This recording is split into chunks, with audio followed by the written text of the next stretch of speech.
It is the Anfield Wrap. Neil Atkinson with Adam Melia, Rob Gutmann and Karl Coppack. The first match of the 2020-2021 season was Liverpool FC 4, Leeds United 3. And Rob Gutmann, it was a classic, and I know you will have done.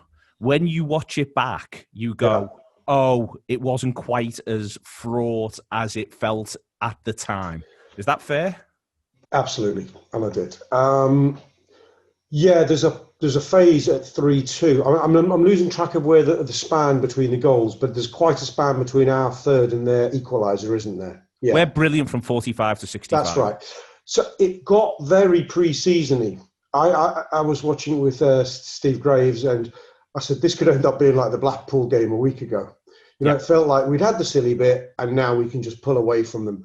But some of our football in that phase you just referenced was very exhibition-y, and there was a sense that it was a bit complacent within that. You saw the. So are you citing the where we go through with Salah and Mane, for instance, on that counter attack, and they're 2 against 1, and somehow they conspire to not even get a meaningful shot off? Yeah, like they play 3-1-2s between them. It's joyous. There's also one where Bobby Firmino gets a shot away, but he takes it on his right, on the outside of his right. He's been beautifully put in by a move. And you think it's a very simple finish on his left, really. And it just felt like he wanted to score the right goal rather than the goal. And I think there was a bit of a vibe of that. There's something very, I don't want to be simplistic about it, so something very FIFA about the kind of goals they wanted to score. I think they wanted to cut loose. The most irrepressible I've seen the front three for a long time was actually the last game of last season when they were all in the second half. Do you remember for that half hour? Against Newcastle, yeah. They were just sensational for a phase. And they were again. They really were again, despite all having had mixed pre-seasons, especially Mohamed Salah, obviously. But they were all fantastic. But it was almost like they were doing sort of like a highlights reel ready for a video about how good they are, rather than winning the football match. That's just really harsh about players playing at the peak of their powers. But I think you know what I mean. I do sort of know what you mean. One of the things about the game, Karl, is you watched it and you watch it in your emotions. First game of the season, they're coming in as champions. It's against Leeds United, who we all roundly know are amongst the worst possible football clubs. And so you end up in this situation where, you really do not want to see, you become very, very fearful as it wears on. And I think that that's one of the problems really within it. Whereas when you watch it back or when you sort of take stock, the first goal's dreadful, and we'll get on to talk about the 3 that we concede and how the first is actually the most concerning in general. But I think that when you actually calm it down, you're a bit like, well, they did just only really have 3 shots on target. All 3 of them whistle in for one reason or another, and we'll come on to talk about the goalkeeper. But all of that said, they find themselves in a situation where at times I thought it was great, and also it was absolutely energising. Yeah, well, first I should say I love your Leeds agenda. That inspires me every day. I love that. Yeah, it's a strange thing because, if you didn't see the game and saw the scoreline, you think that was closer than it should be, and which of course it was. But for me, the big thing about that was I never felt threatened, which is mad. When, you can see 3 goals at Anfield and they're all pretty silly goals, really. I mean, the third one's a good finish, obviously, but it was inspiring because I love the fact that Jurgen Klopp seems to have this thing about first game of the season. We must be absolutely nuts. Like the Arsenal 4-3, the Watford 3-3, which was insane. West Ham 4-0. And he seems to start off with a sort of, the team just sort of tend to start off with just a huge level of, let's just run at everything as fast as we can and pretend that, the season is the next 90 minutes. And it was a nice feeling, but the big thing again was, I was at that Watford game, was the sense that, oh my God, if we draw, it's the end of the world. And I still had that feeling on Saturday, but this time I also had a feeling of, but it's not going to finish 3-3. I know that's not going to happen because they're easily the better team. I mean, as much as you want to give Leeds credit, they're, which I know you're loath to do, but it's easily the better team. And I always talk about what Jurgen Klopp says about, the boys sorted it out. They worked it out between them what to do. And obviously the penalty helped, but it was far more enjoyable than a 4-3 should be, really.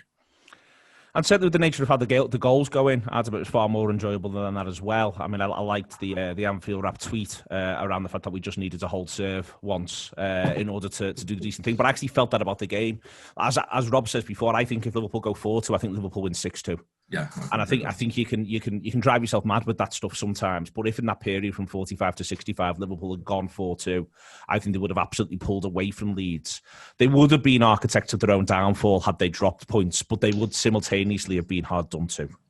Yeah, I was expecting it to go 4-2, but having said that, I wasn't expecting us to concede a second either. And I think that the possession stats that kept popping up just didn't seem to ring true to me. No. Leeds having more possession, it just didn't seem correct. And I don't know why that is, but so when it does go 3-3, I think, as Rob said before, it has a certain sense of the kind of the Blackpool and the pre-season about it. Because I was saying before the match, I wouldn't be surprised if Leeds raced into a 2-0 lead as Blackpool had, and they didn't. But there was definitely something there which an air of that. There was an air of that. And I didn't like the fact that the air of that continued to the stage where it was 3-3. I think I'm a vibes man, Neil, and I like feeling the vibes of each season. I'm not sure I like the vibes of this season at the minute, but it obviously depends on how the team reacts from this. But so like season before last, I very much enjoyed the fact that we conceded none or one.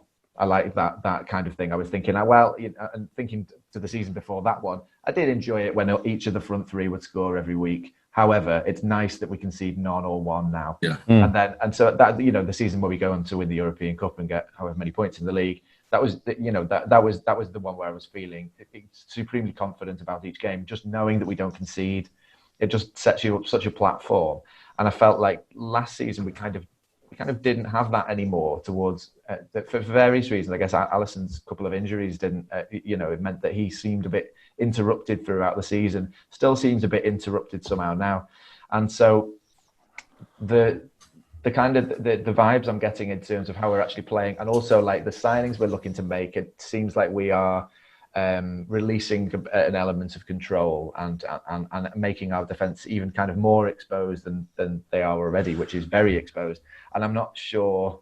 I don't know. It does. I want to go back to this because I think not dissimilar to me. I think that, for instance, for most of 2019, Liverpool do a lot of phase defending, where they almost choose to defend for an extended period. The best example is the final against Spurs, where we go 1-0 up and we just effectively we don't sit back in a conventional sort of just defend the edge of our 18-yard box sort of way, but we set up to be the coolness of the team compared to the fans in that situation. Yeah. That's why it's the best example. And that's in a number of different ways. This Liverpool side hasn't now done that sort of phase defending for ages. So even in those games, Tottenham get a couple of chances late on in that final.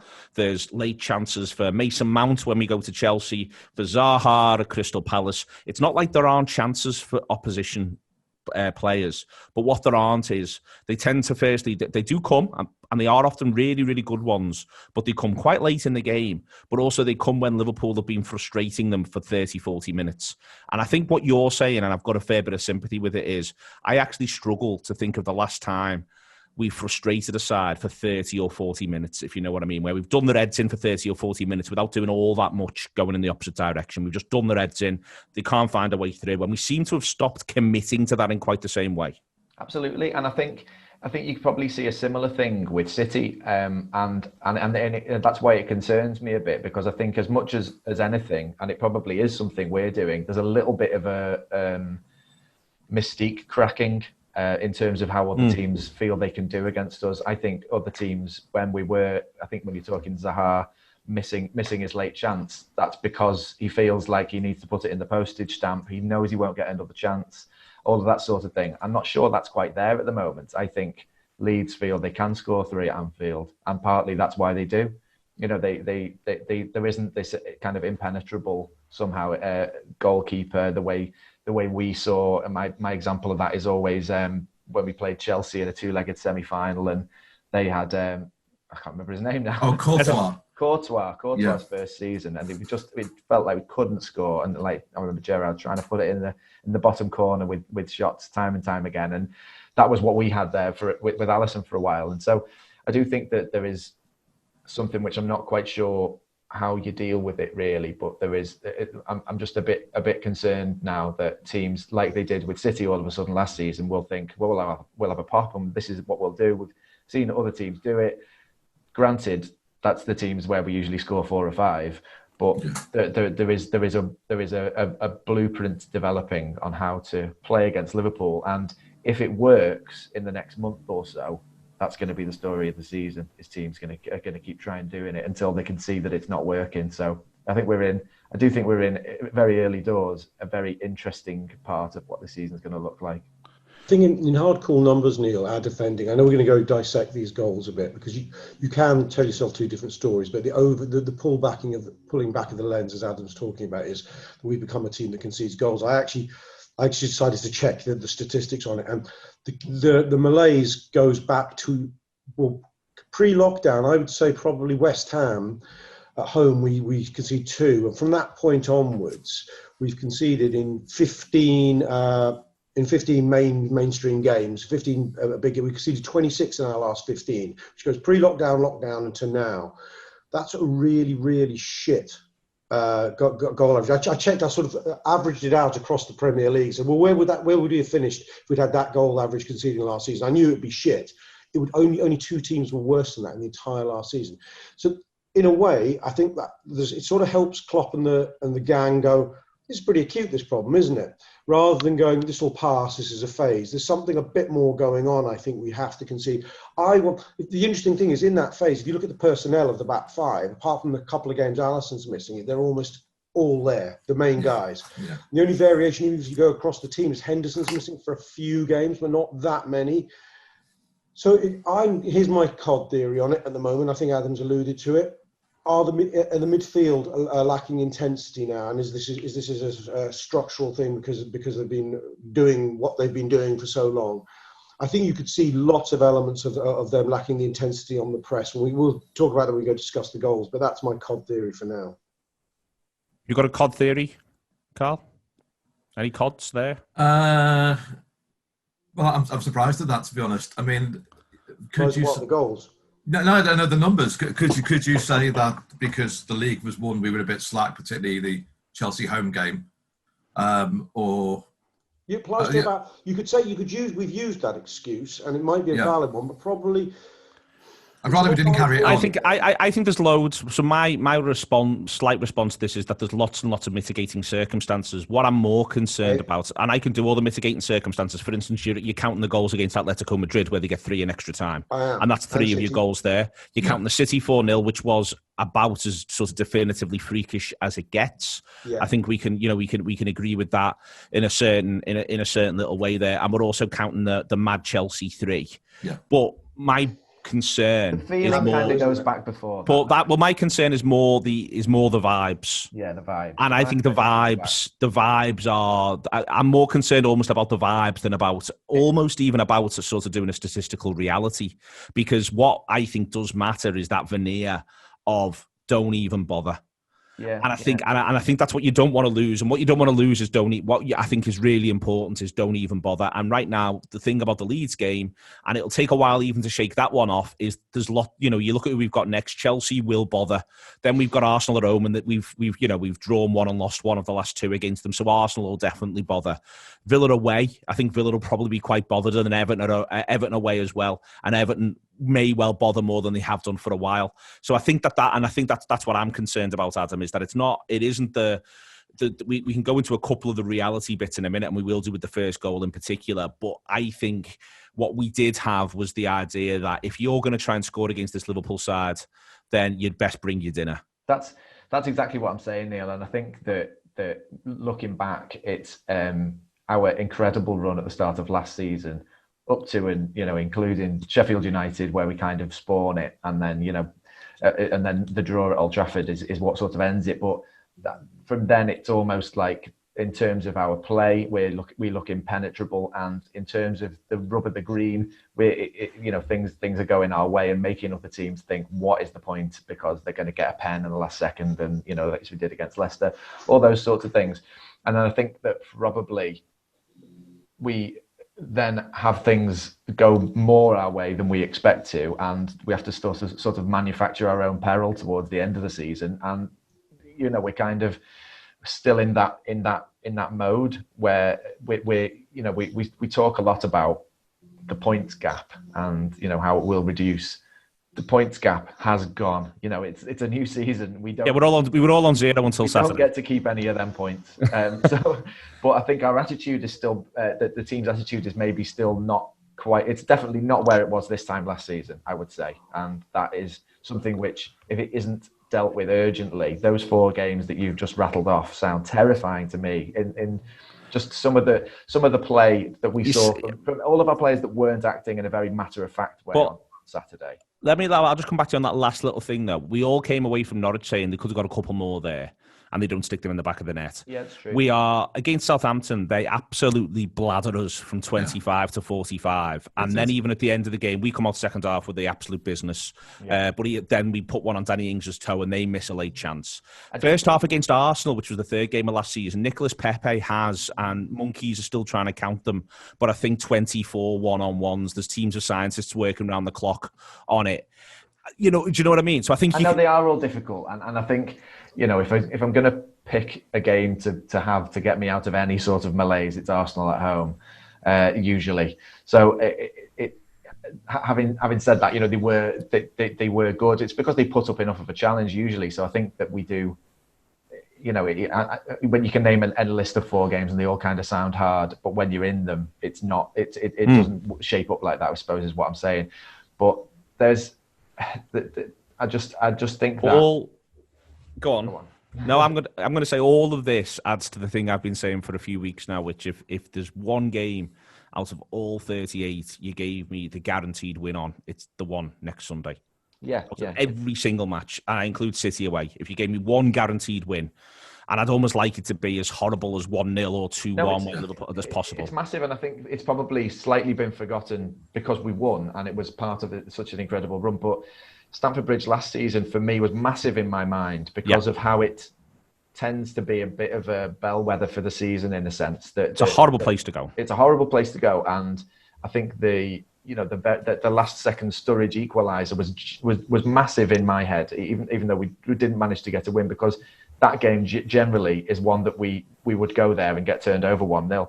And it's him scoring again. It's all the things that happened in that game. And so the fact that we could get to even a place where we drew was big for that season, and winning there last season as we did, and the context of it that, don't forget they equalised and then it gets VAR'd off and then we go 2-0 instantly.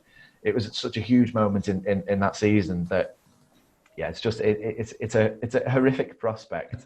That's because I'm just not sure we're there mentally. But there we go. I kind of disagree in as much as, and it's my wishful thinking. I'll accept that because I'm trying to be positive vibes. Right? Is I think we need these kind of games where we just need to tune in a bit. I think focus game. Yeah, you don't want things to go against you early. I don't want to be chasing one of these games early doors, like concede 2 in the first 5. But I actually think it'll help focus us a little bit. I'm quite content with that. I'm quite quietly optimistic. This is saying this before having watched Chelsea's new signings all gel seamlessly and win 5-0 tonight. Right before I record, I do agree. Change my optimism. I'd have them the other way around though. I'd have Arsenal and then Chelsea. But it's Arsenal away as well. No, Arsenal's at home. Definitely. I'm happy we're going to Stamford Bridge without fans there. Yeah. I'm happy that we're doing it early in the season. I think it's the right time. Without over previewing that game, it's the right time to be doing. Just going. If I can say one thing on the Leeds. Well, I'm saying lots of things on the Leeds game, but if you look at it as a piece of work in its own right, and we'd add like 5-1-0s at the tail end of last season, right? And I know that's a big. What's a recontextualization? But if that happened, in isolation, I'm very happy with that Leeds game. Very happy with the 3 points because I think we really, really deserve them. I think the comparison with Norwich is really fair. Norwich, I think, gave us more problems without scoring than Leeds did. Yeah, I agree. There were periods where they were. Klopp made us an interesting comment afterwards. They said, "Do you think you defended badly?" Because I think the goals were bad. I don't think we defended badly. And what he meant was, I think what he meant was we didn't invite pressure on ourselves. we weren't under pressure. And despite the surreal with all their shots. Possession stats, we weren't under pressure. We dominated the game. It was weird at every. So the holding serve analogy, absolutely superb. It did feel like we were going to score. I was surprised there's actually so little time left when we finally won, because I was still hoping we'd win 6-2 or 6-3, because I felt it was in us to score at any one time. That was really good. I mean, there's far more pluses than minuses in isolation in that game, I would say. You agree with that, Karl? Yeah, I'd say so. Yeah, I think there's also a case for my preferred result of the Chelsea game would be Chelsea 0 and then whatever on top of that, because I think if we get, I'd like Chelsea the Leeds game to be sorted out by the team, as in the managerial team, to say, you've had your mad one, there you go, that's done now. Now we've got a week to go and work on this. But whatever happens, Chelsea 0. That's what we're going to be working on for the next week and sort it out. And I think, Rob, you hinted at, is the midfield defence in front of the defence, is that the issue too for Fabinho not starting, for example? That might have helped as well. But just going back briefly again to that Chelsea game last season, what I can remember most about that, you say, Neil, about, not today, you lads don't score today, we're on it. What I remember about the end of that game was the Chelsea fans applauded Chelsea off the pitch and they lost, because they gave everything, but they didn't get anything from it at all. I know they got the Kante goal, but it's just a case of, look, lads, you tried everything. They just beat you. There's big chances they have, a couple of big ones. They did have some chances, yeah. But I remember thinking, that's a really nice way to win, where the opposition gets applauded off, but you're just not good enough. We'll come back on to that just very quick on the numbers. Expected goals, Liverpool versus Leeds, 3.35 to 0.57, 3.35 to the Reds, 0.57 for Leeds. First game last season, Liverpool 1.77 and Norwich 1.00 on expected goals, which I think tells a little bit of a story about the two of those games. But it is worth talking, I think, a lot about the opening goal, Adam, the opening Leeds goal. Yeah. That channel at the minute feels like a little bit of a weakness now. I think you have to contextualise this by saying Joe Gomez, I thought, was terrific second half, to be quite honest with you. I thought he was really, really good second half. But we do feel vulnerable with all the phases of everything that happens in that first goal. It's hard to say anything other than Joe Gomez was really, really poor. It just doesn't do anything. He doesn't do anything for that goal. No. And so I think that's the main. That is the main issue. I think that there's the way they're trying to play, which worked, I think, a couple of times or once before they actually score. It's a combination of how High Trent plays, which is fine, and that makes that channel quite big. Which means that it takes quite a long time for Gomez to cover if he needs to. But I don't know. It just looks really easy, to be honest, and it's not the sort of goal. It's not the sort of goal we tend to concede. And I just think, it's difficult to say anything other than Gomez is poor and the keeper looks nowhere near it. Can I just say, I think there's a commonality on all the goals, Neil, without pushing ahead too quickly too soon. But in each case, we're not set, and a long early ball that's from a man who isn't under pressure starts it. In each case, the first one's a ball down the line, the Bamford one's a long high ball, and there's a cross for the final one. And in each case, there's a big gap between the midfield and the defence. Because what we're doing, I think Leeds are prepared for this. They get it to a man, usually in a fairly wide position, who isn't going to get pressed, because it's not the area of the pitch we're tending to press. And our defence is caught in a bit of a sort of instinctive push-up moment, and our midfield, the gap is far too far ahead. I mean, you can talk about individual defensive mistakes in these goals. Van Dijk will take stick, Gomez will take stick, the keeper. But in each case, there's just no shield at all in front of them. And I think it's because they go. I mean, it's like the old adage about offside: is you don't push up if the man on the ball is under no pressure ahead of you, because it's just going to be played in behind you from runners. Everyone, the third goal is the instructive one, as most instructive in my mind, is the midfield instinctively goes front foot when it should be looking to go forward, and creates this massive gap where Gomez is isolated against three runners, and that's why the goal happens. But I think there is a common thread between them all. Yeah, I think that's pretty interesting. And I think also it was interesting that Mane seemed to spend the first 60 minutes defending for me. He was very deep, and I wondered whether it seemed like he was doing some midfield pressing, because I mean, I guess what tended to be the thing that I could hear people saying was it doesn't look like the best idea to have started Keita instead of Fabinho here. It probably, if you had your time again, maybe you'd have done them the other way around. And the third goal, you're right, Rob, it is instructive, but it also is the one which is the one where I just thought we were playing really well. And I know you've got it in the agenda, Neil, but the time of Henderson coming off and then they score instantly, that felt like the biggest factor to me. And that it just felt like we'd been playing really well, and the rest of the game's going to go a certain way. We're just going to make this sub. Oh, they've scored. Klopp conceded that point, by the way. Did he? Yeah. So that although it is instructive, the point you make, and I do see what you mean, because thinking about it, all of the passes that were played by Leeds' various top-knotted defenders were very no pressure, weren't they? From similar areas of the pitch. But I just think that third goal, there's something else going on there. It's also a great goal, I think. I think that's probably their best goal. It's a really good strike, isn't it? Although he takes it early and it is quite far out, so you'd say I'd expect Alisson maybe to get a bit nearer it. I just think it's a goal. I'm not sure about the third, Carl. The first, the goalkeeper doesn't cover himself in glory. I think Liverpool could do it being a little bit better set, and I think that the point about Gomez blocking off a certain angle of shot is sort of possibly what Alisson expects him to do. Yeah. He went very late. He went very late for that ball. In a sort of, you can sort of tell he thinks it's gone already, but you never know, because he's him. He might get something on it indeed. Let's Gomez to be in the way instead of just being suddenly invisible. Instead of ushering him through with rose petals on the floor in front of him.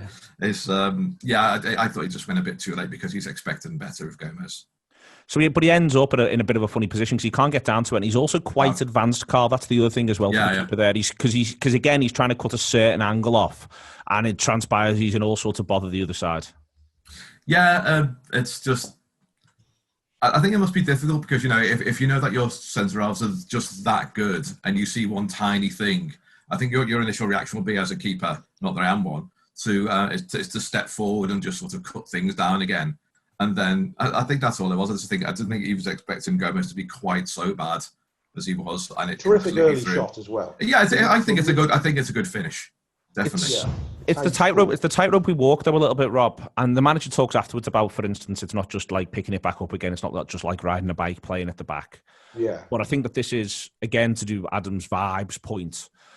We've not felt like we're walking the tightrope particularly well for a while. And I think that a lot of what we do is tightrope stuff. You mentioned there about pressure on the ball. That's part of it.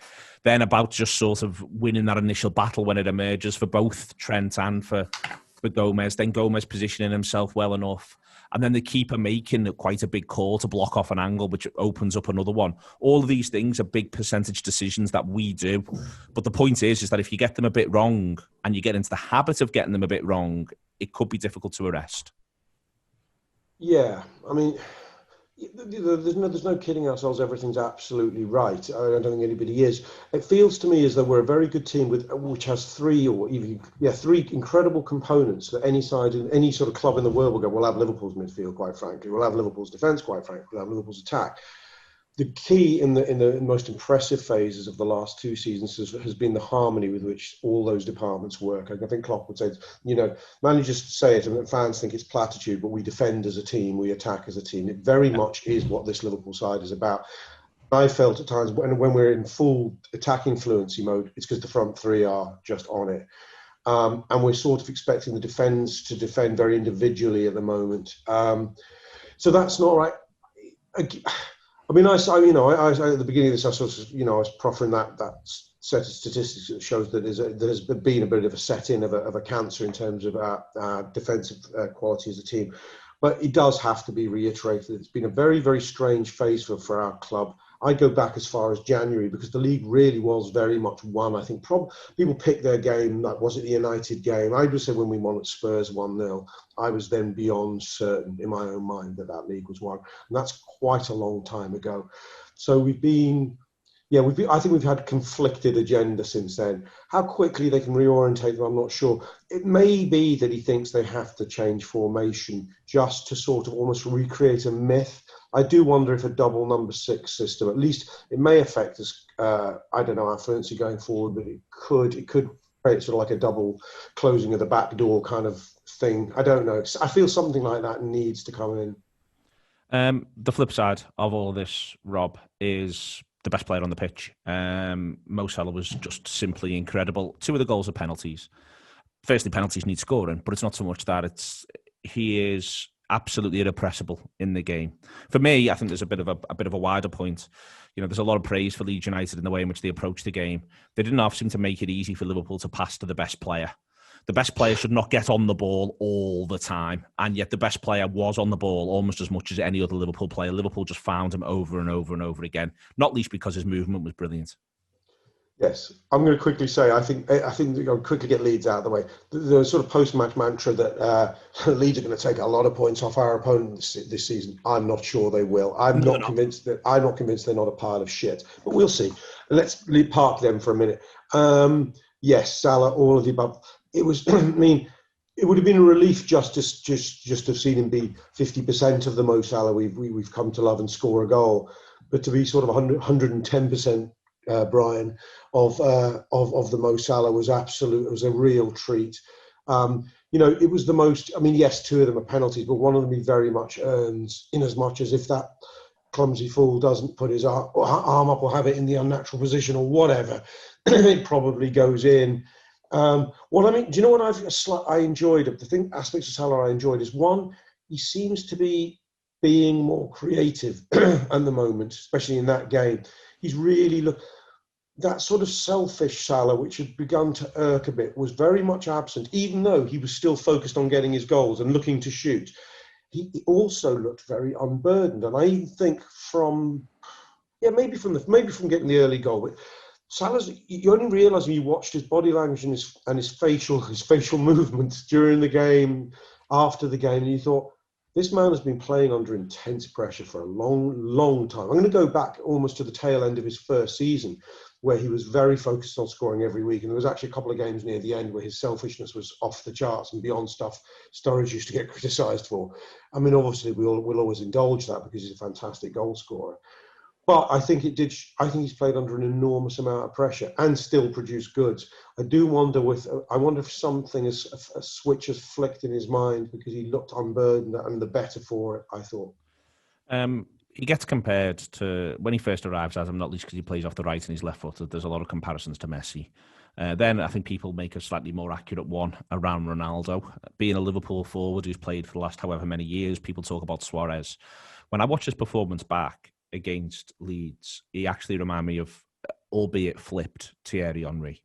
In that, as Rob says, it wasn't just the idea of a single-minded determination that I am going to be the lad who sticks it in the back of the net, like Suarez or Ronaldo tend to have. You know, Messi's out on his own when he was at his very, very best going back a few years. But for me, it sort of reminded me of Thierry Henry, where he's a team player, he's unbelievably quick, he's very, very strong, but he's simultaneously able to score a hat-trick, if you know what I mean. And to me, it was almost a complete performance. Yeah, that's an interesting comparison. I think before he arrived, having watched him a bit for Roma, I was saying he'll probably be a bit Sterling-ish. He looks like a bit of a scruffy finisher, but he's really tactically switched on. He'll be in the right place at the right time a lot. And he was better than that. And I think he's got, in the same way as Henry, I think he's got gears that he's gone through. And as Rob said, the switch flicked in his mind. I think that I remember the first game after he was injured by Ramos in the final. He came back looking so focused. He looked angry, sort of angry at what had happened, and determined that he was gonna right that wrong kind of thing. And I do think that he is that sort of player that motivates himself through various things. And I think this season, it looks like we might. This to me, it was incredibly exciting, and I know there's that many things to talk about from this match. And we've kind of done the teams and all those sorts of things. But the Salah narrative is genuinely the most exciting thing about that game. And I think the biggest thing about that game, if I was going to write a match review, you talk about all the other things, but you've got to say Salah looks like he is incredibly razor sharp focus. He's got nice new hair, but there's something in his eyes as well. It's it all goes together, and you think, this is it. This season, no matter what, it's sort of, because in his first season, it was like, we might not be playing that well, but Salah is scoring every week, so we'll probably be fine. And we might be having another one of them. Adam, just on the way in which he himself, one of the things that occurred to me thinking about the match afterwards was there's the long break, the long enforced COVID absence. And then there's and then there's been the post-season period, which wasn't as long, but Salah's not gone anywhere. No one's made him do anything. He's not even had that sort of stress added to his life, I suspect. And I suspect it is quite stressful when he basically has to go and be an Egyptian king for a few weeks. And you get the impression that he finds it all a little bit frenetic. Maybe this is me imposing on him, but he just quite like to sit in his and read a book. And he looked to me like it was, as Rob says, there was something that was very, very relaxed with him. There was something very relaxed that was with him in the Blackpool game as well. I think there's a combination here where there needs to be a level of intensity, obviously, from him. But the flip side is if he can find that and sort of engage it with, he's won everything he needs to win at this football club now. He might as well, part of when you talk about him having his own motivation, part of his thing he may as well just be the best Mo Salah Liverpool could hope for. Yeah, definitely. And I think that it may suit him in some of these tricky away games and other games that we've got coming up. It may suit him particularly to be behind closed doors, because I think that he's occasionally felt a little bit of the pressure he gets from opposing fans and some of the poor treatment he gets from referees. I think behind closed doors might be in his and our favour for that. But yeah, I'm just really excited, basically, to see what happens this season. If he stays injury free, he looks a stick on for the Golden Boot to me. Are you very excited, Carl? I think he's going to get buckets. I really do, because I think a lot of this is to do with the fact that he didn't get the Golden Boot, which he's not used to. He didn't get the numbers he usually gets last season, and to start off with 3, I think he's rubbing his hands. Yeah, Dixie Dean's still there, isn't he? Yeah, he's still there, and yeah. Salah is fuming about Dixie Dean for me. He goes down to the statue every Sunday and stares at it for an hour, and then walks home again. Why, Dixie? Why? And yeah, to start off with 3, but it's not just. I know people are going to say penalties, but he was just fantastic with the whole thing. I mean, as you say, Neil, why give him the ball? Why do everything you can to give him the ball? And the second goal. What I really like about the second goal, because I saw the club's footage of it, and I like the fact that someone, I think it might be Henderson, shouts "finish" just as he hits it, but I don't think they're expecting that finish. Someone shouts "finish" there. Oh, God, his penalties remind me of. I mean, they're a fine line between when they're good, they're amazing, and when they go, and most of the time they go in and you end up going fucking hell. When I see the replay, how did that go in? But it actually reminds me of those sort of games where kids are sort of like quasi-bullying each other when they're trying to kick a ball at each other's arse. And so his basic thing is, I'm going to whack it at you as hard as I possibly can. You're going to want to get out of the way of this. And the keeper's go, I've got out of the way. Rob, I was going to say... Always down the fucking, not always, but 1 in 2 is straight down the middle. Well, I was going to say that one thing I was going to mention about Salah is that I think it's time for us to stop being worried about his penalties. And, it's kiss of death probably, but there's so much... I think there's so much... so much variety in his penalties. I haven't actually seen any infographics with how many are going in each corner, but I can't predict where he's going to put them. And I think that, as you say, I'm enjoying the kind of whatever the game's called, red arse aspect of it. Steven Gerrard training session, isn't it? When a new player comes in, he just belts the ball as hard as he could. So it's interesting that you mentioned Gerrard, because I think Gerrard went on a similar journey, but not in the same way. Where I wasn't confident at all for a few years about scoring pens, and then I am, Milner levels of confident by the end of Gerrard's time with us. He was just never going to miss any, but his were always low in the corner, basically. Yeah. And except the one which he takes to get Hodgie the sack. But Salah's all over the place, and where that first one hits the net, you don't often see pens go there, do you? No. it was brilliant, to be fair. And I thought the Leeds goalie did quite well, to be fair. He did quite a good game, but Salah doesn't look like missing pens to me at the moment. No. Apart from that, Van Dijk headed the ball so hard it carried him into the net. That was the commentator going, that's a shout for a goal, and you go, the keeper's in the net with the fucking ball. Hugging the ball against the net. The keeper's in the Anfield Road, I think, somehow. I was saying to Steve, people go, is that in? I was going, look, there's the keeper in the back of the net. Carragher had to tell Tyler. Tyler's commentary for that one was along the lines of some sort of stoppage here. I think he's given the players a celebrate, Martin. We're very harshly done by the way, on the second Van Dijk one. If you look at it, there's no foul there, is there? I couldn't see it. Curtis, the lad runs over Curtis's foot, and in a rare lapse of astonishing form, Big Ols feels there was an infringement. But the other issue is he actually blows before Van Dijk puts it in. So that's an issue as well, with reference to VAR. So I suspect if Van Dijk had just put it in, he'd then blown. He could have then gone and had a look and maybe gone, all right, that's innocuous, I shouldn't have given that. But when he blows, he somewhat sort of undermines the situation. But listen, I thought Big Ols was magnificent with that one blemish apart. And we've talked about this being a big season for Mo Salah, but I think it could be an enormous one for Michael Oliver. And it could be time for him to go into the stratosphere, to be honest with you. Can I just raise one VAR presentational issue? Oh, by all means. I know you love your VAR, Neil. But I was watching, I don't know which game I was watching the other day. They're still on the TV, they're still showing the lines on the pitch. Which I do like, because when you go, it's being challenged, you go, well, okay, let's see what the case was it. But during our game, there was no lines drawn for us as spectators to be. Was the first one BT? What was the game where they drew the lines? I don't fucking know, but maybe it was. Oh, yeah, I think the first game was BT, yeah. Because it's decided now by the television network what they do on the show, and it's not decided by the VAR what does or doesn't get shown. So so it might be that Sky have thought we're getting rid of these lines, and BT have thought the opposite, and it might be that somebody will let me know. Yeah, Arsenal was on BT. Yeah. I have to say the single most frustrating thing about VAR is that as a fan, your sense of is it being applied or not. And I'm constantly, they'll have looked at that, they'll have checked that, and I'll go, how do we fucking know they'll have checked that? What, because they said they would. It's a terrible vacuum that we live in. I just would like that resolved. I'd like to go, didn't fucking check it to come off. Okay, at least we know. Defo checked it sound. Anything. It's the information vacuum.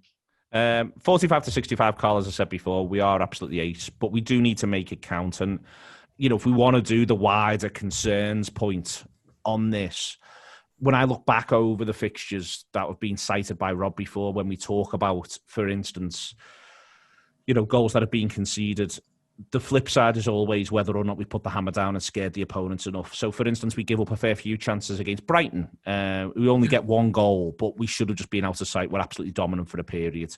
Manchester City away, we're the better side and creating the better chances at 0-0 and at 1-0 down. Chelsea at home, we end up scoring 5, but it honestly felt, watching it, as though there was a period where Liverpool should have been 5-1 up, at which point Chelsea stopped trying. Yeah. You take me general point here, Carl. I want to see this Liverpool side start to pull away from sides a little bit more than it has been doing. Well, it comes down to what Phil was saying, wasn't it? About, we need to break serve. And I thought when it went to 2-1, I thought, that... It wasn't Phil who said that, Carl. It was the Anfield app's Twitter. It's very important to be clear.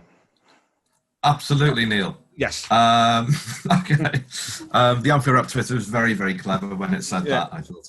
And I thought at 2-1, I thought, third goal, finish it. That's your lot. That it's all done. And that was the only frustrating thing. Again, I'll just go about something else. My brother-in-law has a historical 5-1 bet, which he does most weeks. And the only time I told him not to bother with that was when we beat Arsenal 5-1. And... when, if you remember, Aubameyang missed the ball while the ball was on the penalty spot, and he had an open goal that he missed, and I was the only person in any Liverpool end of the ground screaming at him. So I thought, I was saying 5-1, this could be a 5-1 game. And when they got their goal, I thought, 340 quid here, I'm all right, this is going to be okay. So when the second goal comes in, I think second goals sort of throw us a bit, to be honest. Yeah. We don't really, what you mean you're still in the game, but we've scored. We're not used to that. Although we are used to it now.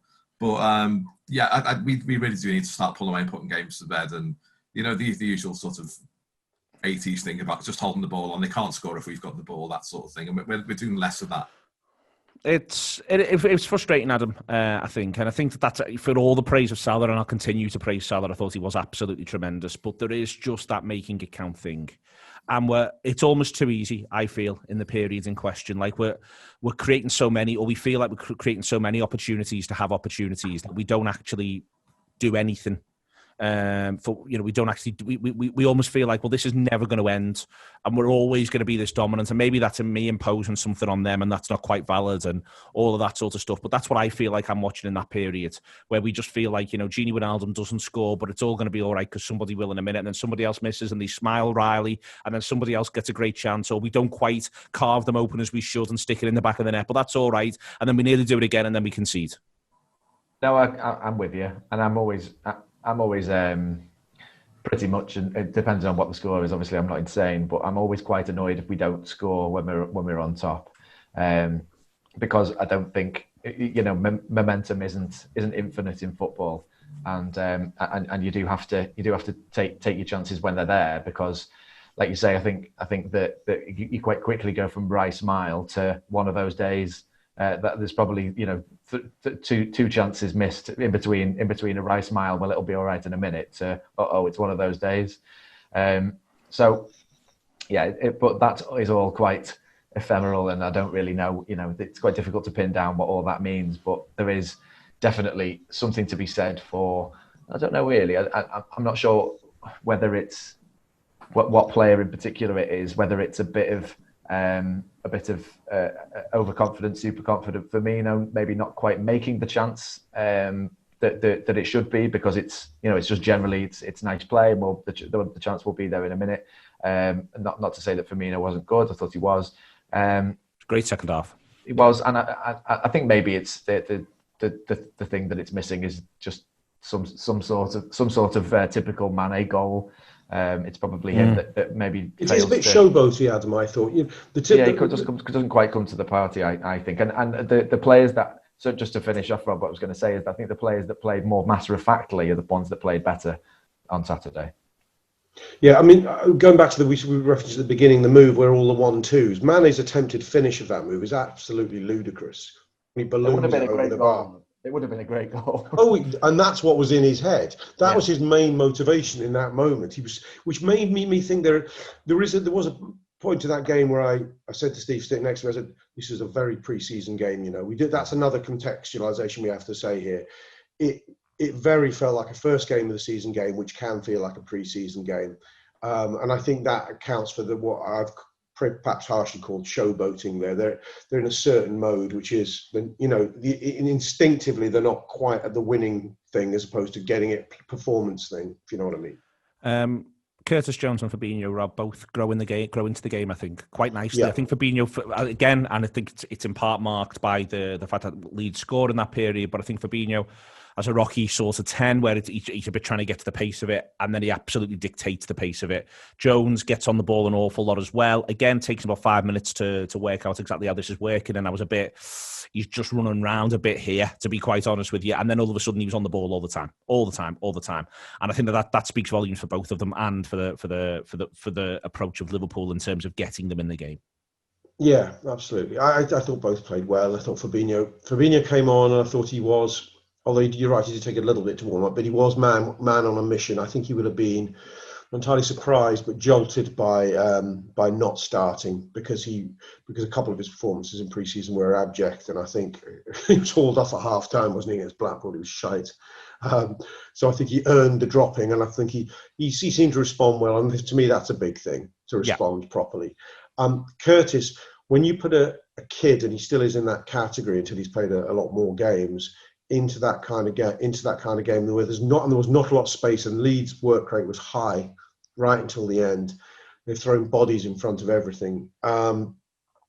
You saw it a bit with Nico Williams in his last couple of games. You go, the pace of this is just a little bit too frenetic for you, and his touch would be wrong, or he'd misplace a pass or lose it. I know Curtis is more of a technical player than Nico Williams anyway, but I thought he was almost word perfect. Without doing anything spectacular, without beating two men or making. By being, as Adam says, Rob, more matter of fact about the enterprise. Yeah, he looked. You know what he looked like? If you just tuned into this Liverpool team from before, you'd assume he was a regular in that team. He just looked effortlessly part of the way it worked, and that was really quietly very, very impressive, I thought. I thought Fabinho and Curtis Jones were matter of fact when they came on, and that's what helped us get over the line. I just thought there was an initial wobble, not Curtis's fault, an initial wobble when he came on, and then they scored straight away.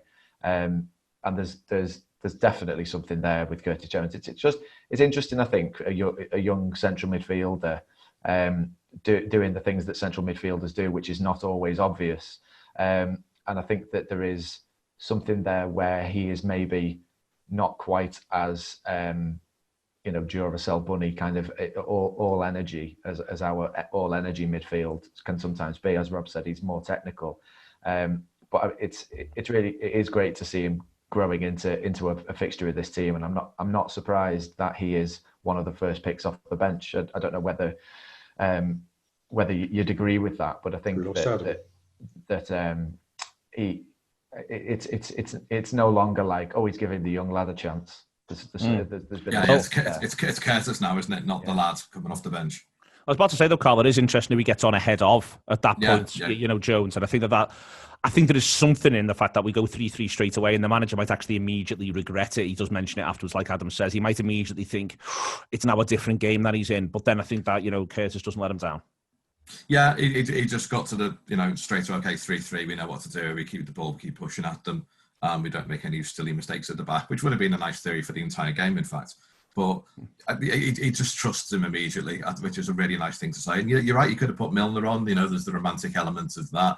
Minamino quite just as easily. And I just like the fact that he has jumped up. They made a big thing on Sky about the fact he's got a new shirt number, so that guarantees more games for some reason. I don't quite understand that.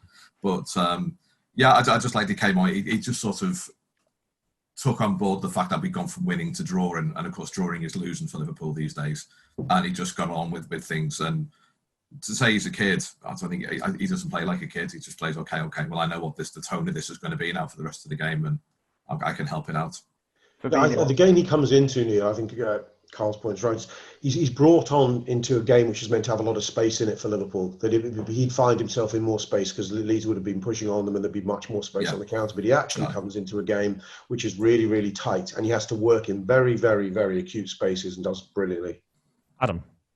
Fabinho also, I think, a lot of the way the game ended with Leeds basically under siege. I think that a lot of that was the way Fabinho dictated the shape of the midfield and just turned it into a game where we're signed up sort of almost in a V formation with him at the back of it, passing it around. And I thought it was the way he won the penalty was very matter of fact. It was the sensible thing to do that. Yeah, absolutely. Yeah, and I like that because it wasn't.